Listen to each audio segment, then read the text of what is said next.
엄마가 하라는 대로 아빠가 하라는 대로 잘 해주는 네. 착한 아이들이 카이스트에 와요. 네. 창의적인 학생이 카이스트에 오는 건 아니지만 네. 그 창의성의 잠재적 능력을 갖고 있는 그런 네, 아이들이 친구들이. 카이스트에 되게 많다고 느껴지고요. 오늘 인터뷰는 정말 누구나 꼭 뵙고 싶어 하던 바로 그분입니다. 저 역시 마찬가지고요. 사실 저희 채널을 통해서 우리 그 초등생들도 꼭 이분 한번 뵙고 싶다 하셨을 것 같아요. 저 카이스트 교수이자 뇌과학자이신 그 우리 초등학생들이 사랑하는 인간탐구 보고서의 저자이기도 하신 정재승 교수님 나와 계십니다. 네, 안녕하세요. 안녕하세요. 네, 정말 네, 반갑습니다. 안녕하세요. 네. 교수님 아마 보시는 분들이 그 학부모님도 그렇고 저희 초등생들도 교수님 나왔다 뭐 이러면서 얘기하실 수 있을 것 같아요. 네. 그 인사 말씀 한번 부탁드리겠습니다. 저는 뇌를 연구하는 뇌과학자 정재승이고요.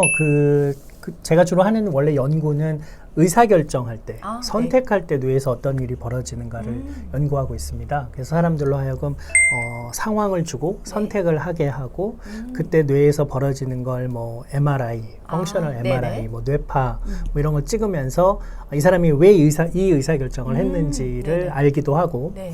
또 뭐 우울증에 걸리면 막 자살하고 싶어 하시는 분들 계시잖아요. 그렇죠. 왜 그런 또 비극적인 의사결정을 하시고 싶어 하는지 우리가 도와줄 수 있는 건 없는지 네네. 혹은 막 생각만으로 옆에 있는 로봇을 막 컨트롤하는 네. 그리고 내 생각처럼 상황을 파악하는 그런 인공지능 네. 만들고 이런 게 이제 제가 평소 학교에서 학생들을 가르치고 연구할 때 연구실에서 주로 하는 일이고요. 사실 뇌가 너무 흥미롭고 네. 작은 기관이지만 너무 경이로운 일들을 해내고 네네. 이 거대한 인류 문명도 만들어냈고 그래서 이런 거를 어떻게 하면은 온 인류가 함께 나눌까 네. 해서 뭐 열심히 책도 쓰고 네. 강연도 드리고 네. 그러고 있는데 사실은 아주 어린 학교를 가지 않은 어린이나 초등학교 학생들도 이렇게 다들 하나씩 자기가 가지고 있는 이 뇌가 그쵸. 어떻게 작동하는지 궁금해 할 텐데 또 이걸 잘 알면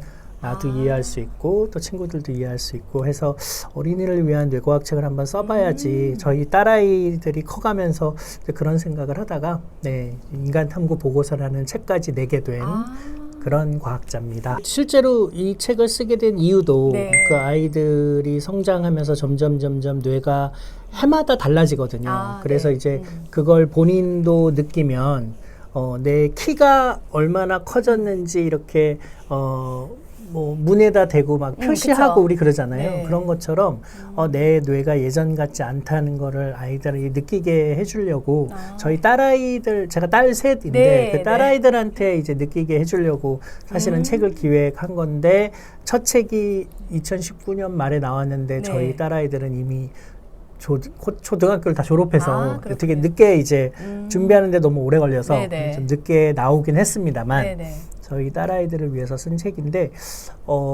그런 거 있잖아요. 왜 사람은 언제 화가 날까 이런 걸 우리를 화나게 하는 것들을 생각해보고 아이가 우리 뇌는 이런 상황일 때 화가 난다는 걸 알고 나면 그 다음에 화를 함부로 내지 않아요.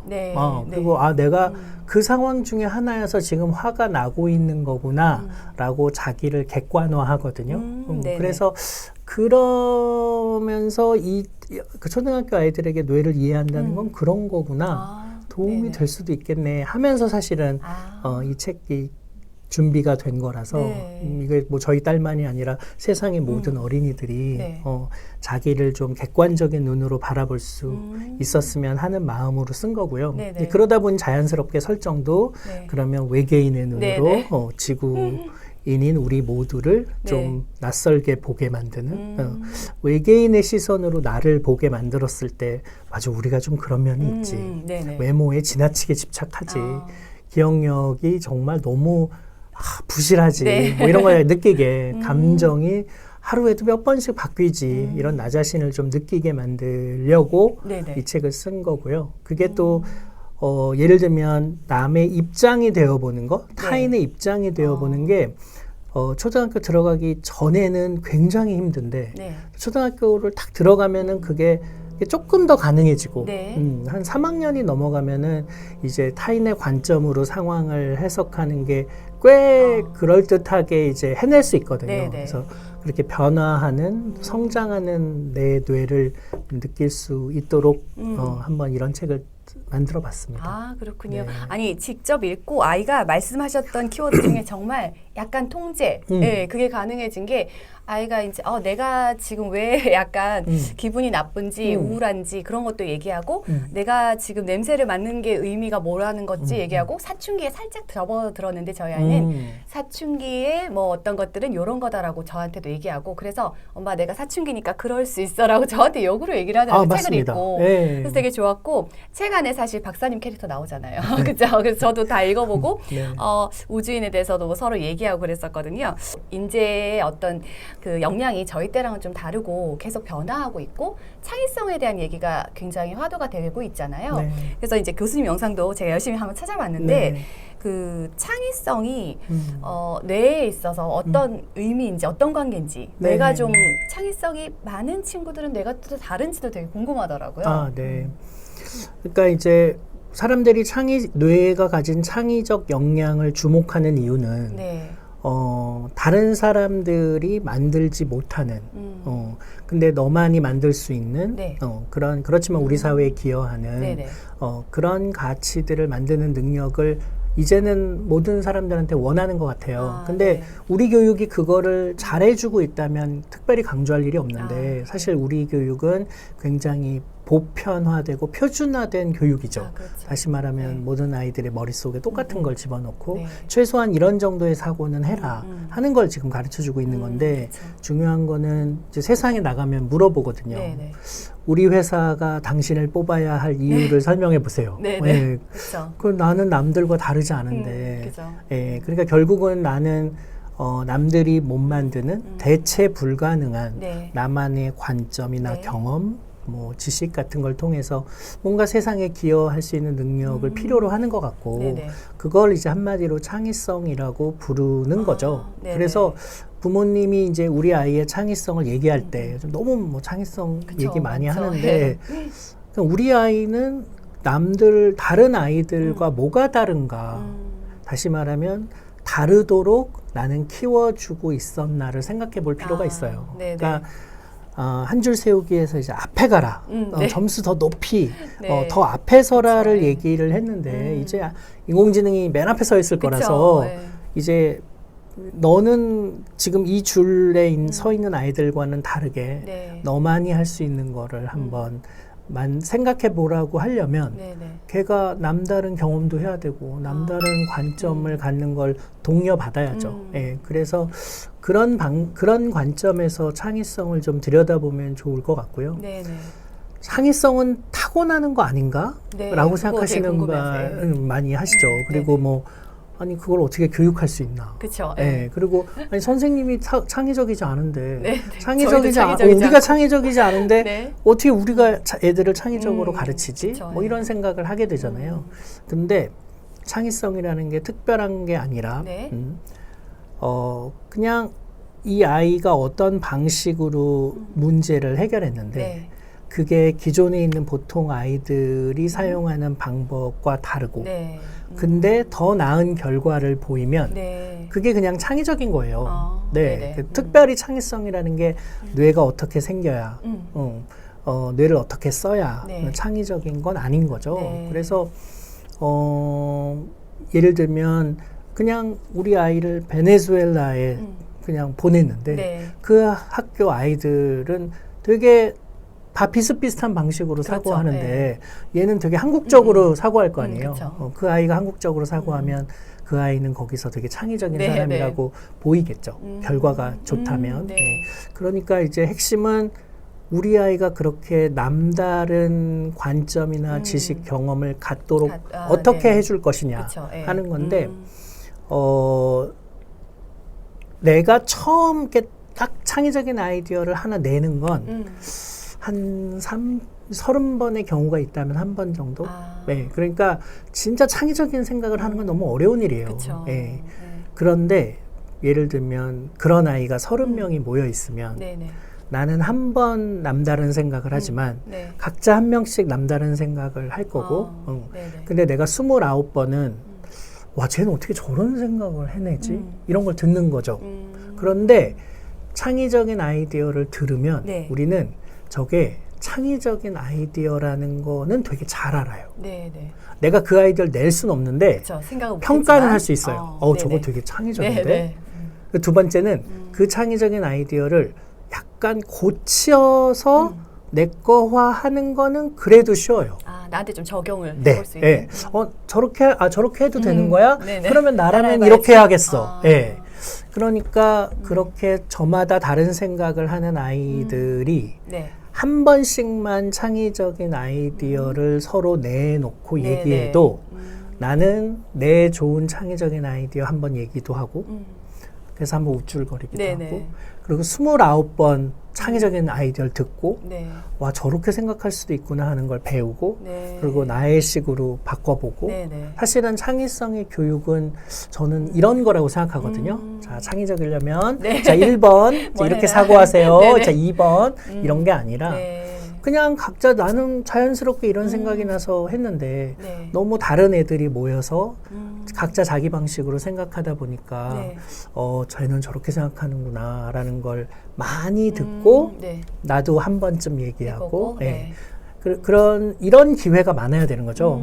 그러려면은 나랑 굉장히 다른 아이들 생각이나 관점, 경험이 다른 아이들 속에 내가 섞여서 그들과 어울리고 그냥 노는 게 아니라 지적으로 자신의 생각을 나눌 수 있는 그런 기회를 갖는 것 저는 그게 지금 아이들한테 해줘야 될 창의성 교육 비스무리한 것 같아요. 그럼 그 안에서 아이들은 되게 자연스럽게 세상엔 똑똑한 애들이 진짜 많구나. 그리고 저런 아이들과 경쟁이 아니라 정말 협업을 해야 되겠구나.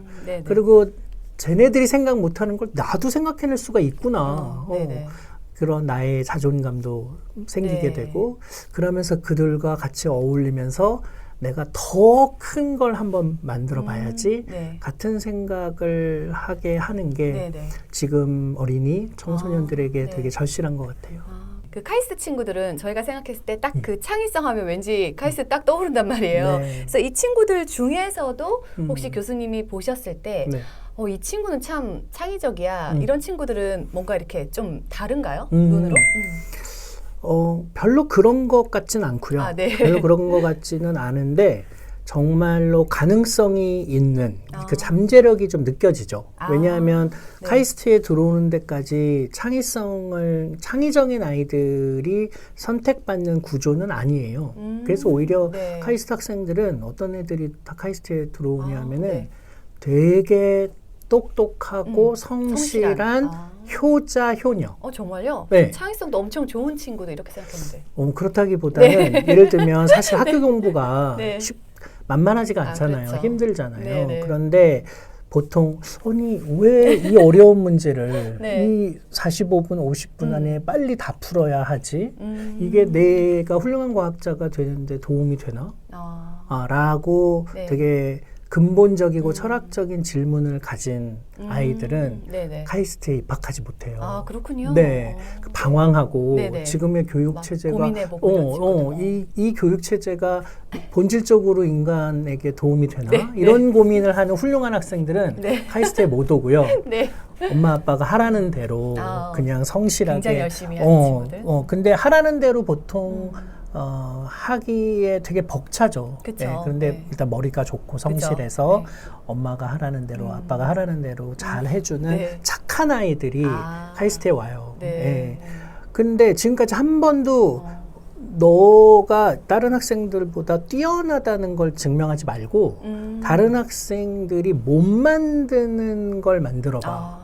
아무도 생각해내지 못한 걸 생각해봐라는 질문을 받아본 적이 없는 거예요. 정말요? 그러니까 이제 카이스트에 와서는 그런 질문들을 교수가 하는 거죠. 그러면서 이제 학생들이 당황하고 우리는 다 똑같은 걸 배웠는데 어떻게 제가 다른 걸 생각해내요? 라는 질문을 하는 거죠. 자, 그러면 이제 늦지 않았고 지금부터 네 뇌에 다른 거를 넣어봐라. 그러면서 이제 가르쳐 주는데 그제서야 학생들이 창의적인 요구를 받는 거죠. 네, 그런데 전 이런 거 못해요. 전 그냥 고시 볼래요. 네. 네. 저 그냥 이만큼 네. 책 외울래요. 네네. 고3처럼. 이런 게 아니라 카이스트 학생들은 그런 걸 생각해도 돼요? 저 그러면 한번 해볼래요. 하는 네네. 학생들이 또 있는 거죠. 그래서 그 학생들이 그제서야 창의적인 사고를 요구받는데 또 그것도 이제 해보려고 애쓰는 네네. 그리고 그 과정에서 전혀 창의적인 생각을 못했던 학생들이 주변에 학생들이 하는 걸 보고 저렇게 하는 거구나 빨리 배워서 네네. 점점 성장하는 모습들을 보거든요. 그래서 저는 창의적인 학생이 카이스트에 오는 건 아니지만 네. 그 창의성의 잠재적 능력을 갖고 있는 그런 네, 아이들이 친구들이. 카이스트에 되게 많다고 느껴지고요.